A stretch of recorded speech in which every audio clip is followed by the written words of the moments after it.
오늘은 근로소득 원천징수 영수증 보는 방법에 대해서 좀 알아볼게요. 여기 보시면 근로소득 원천징수 영수증이에요. 상단에 보시면 근로소득 원천징수 영수증.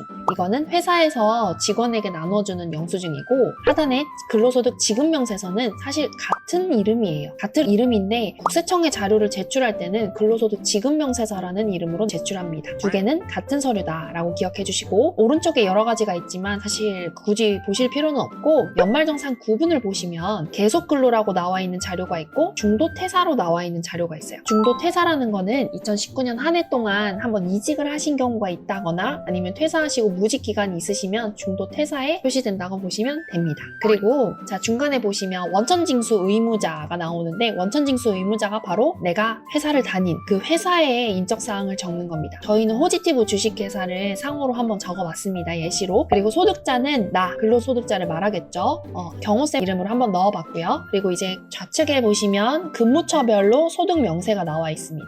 이 부분은 다니던 회사별로 소득을 얼마 받았는지 확인할 수 있는 서류이고, 우측이 총 받았던 합계 금액을 보실 수가 있습니다. 그리고 밑에 보시면 근무별로 비과세 및 감면소득 명세서라고 있어서 사실 세금 계산 산정과는 관련이 없지만 보육수당, 이렇게 중요한 비과세 항목 등에 대해서 나열하고 있습니다. 사실 세금 계산에서는 영향이 없어요. 그리고 이제 세액명세, 세액명세를 보시면 이 부분이 사실 원천징수 영수증의 하이라이트입니다. 내가 최종적으로 확정된 세금이 얼마인지, 그리고 이미 납부한 세금, 기납부 세액은 얼마인지, 그리고 추가적으로 납부하거나 환급받을 세액이 얼마인지 여기에서 확인하실 수 있습니다. 자, 그리고 원천징수 영수증 1페이지에는 이렇게 개괄적인 자료와 최종적인 세금을 안내드렸고, 두 번째 페이지에는 세금을 계산할 때 공제 혜택을 디테일하게 얼마 받았는지에 대한 자료를 보실 수 있습니다. 그리고 3페이지를 한번 보시면, 3페이지는 내가 반영한 부양가족 사람별로 이제 각각의 보험료나 의료비나 교육비, 신용카드, 즉 사용액에 대한 자료를 상세하게 반영이 되었는지를 확인할 수 있는 서류입니다. 이제 1, 2, 3페이지에 대한 서류는 이렇게 정리를 드리고요. 자, 이제 처음으로 돌아가서 설명 한번 드려보겠습니다. 자, 여기 처음 먼저 보시면 구분 항목을 보시면 주현 근무지와 종전 근무지가 있습니다. 결국에는 내가 중간에 2019년 한 해 동안 퇴사를 하고 이직한 경우가 있다면 이 종전 근무지에 기록을 해주셔야 됩니다. 종전 근무지를 보시면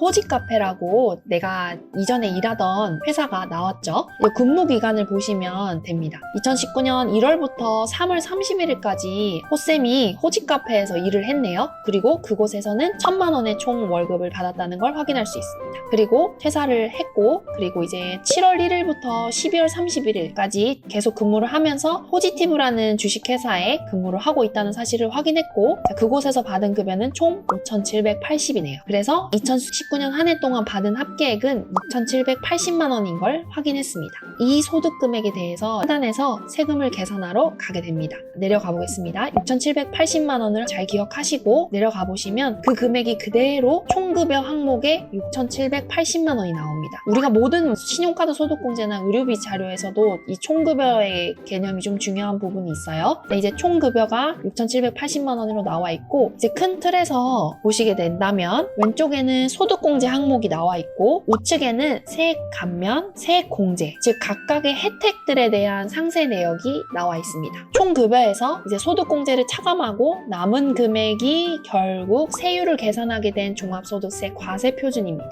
과세표준에서 우리의 소득세 누진세율을 곱해서 결국 산출세액을 도입하는 거고, 산출세액에서 우리 봤죠? 세액 감면, 그리고 세액 공제를 적용받아서 추가적인 혜택을 받고 최종적인 세금, 결정세액이 나오는 겁니다. 앞 시간에도 말씀드렸다시피 결정세액이 중요하다는 건 알고 계시죠? 이제 큰 틀에서 말씀드렸고, 연금보험료 한번 보시면 대상금액이 있고 공제금액이 있습니다. 대상금액은 내가 실질적으로 지출한 금액이 나오는 거고, 공제금액은 연말정산에서 공제받을 금액이 나오는 겁니다. 여기 보시면 250만 원을 국민연금으로 지출했고 전액 250만 원을 소득공제에서 차감받는다는 의미입니다. 이 금액이 다른다면 지출 금액보다 공제 대상 금액이 적어진다는 의미겠죠. 자, 연금보험료 여기에 있고요. 내려보시면 특별소득공제 항목에 건강보험료, 고용보험료 반영이 돼 있고, 내가 전세를 살거나 집을 구입하실 때 담보대출을 받으셨다면 주택자금공제가 이쪽에 반영되어 있습니다. 그리고 기부금이 있어요. 기부금은 기존에는 소득공제 항목에 있었습니다. 2014년도분은. 그래서 이제 2월분이 있을 수 있기 때문에 이쪽에서 반영을 하고 있고, 그 밖에 소득공제 항목을 보시면 우리가 집 사기 위해서 주택 청약을 들잖아요. 주택 청약 이곳에 있으면서, 그리고 이제 신용카드, 뭐 직불카드, 현금영수증 사용액이 여기 항목에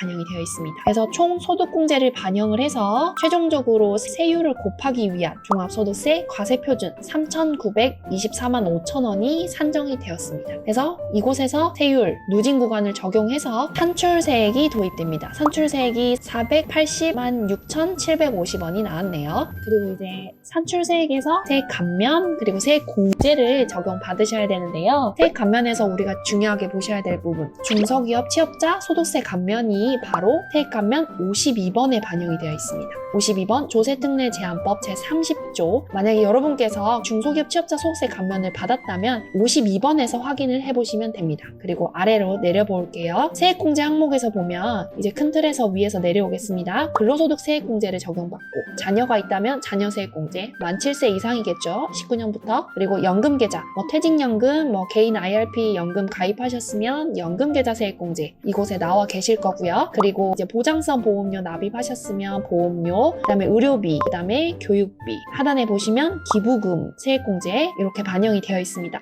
월세 세액공제도 있네요. 저희가 영상 만들어 드렸던 월세 세액공제도 여기 있습니다. 그리고 월세 세액공제를 보시면 공제 대상 금액이 있고 세액공제 금액이 있습니다. 공제 대상 금액을 보실 때 좀 보셔야 될 부분이 3페이지로 보시면 확인을 하실 수가 있습니다.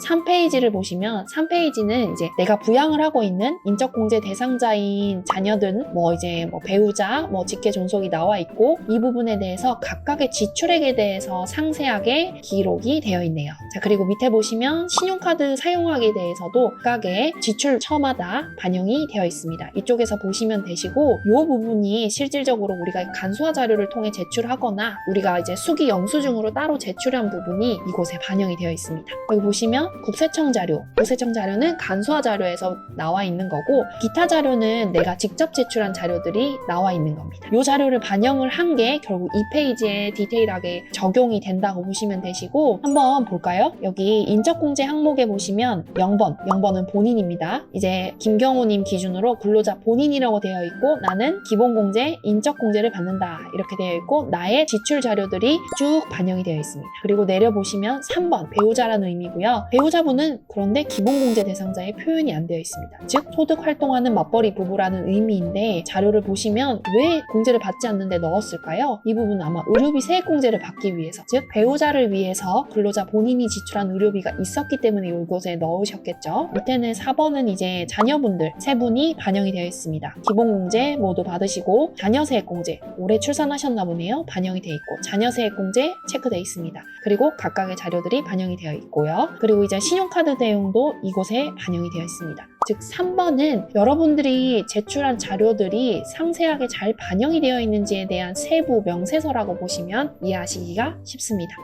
실손의료보험도 이곳에서 이제 19년도부터 확인할 수가 있네요. 자, 이제 3페이지는 세부의 명세서이므로 위에 2페이지로 한번 올라가 보겠습니다.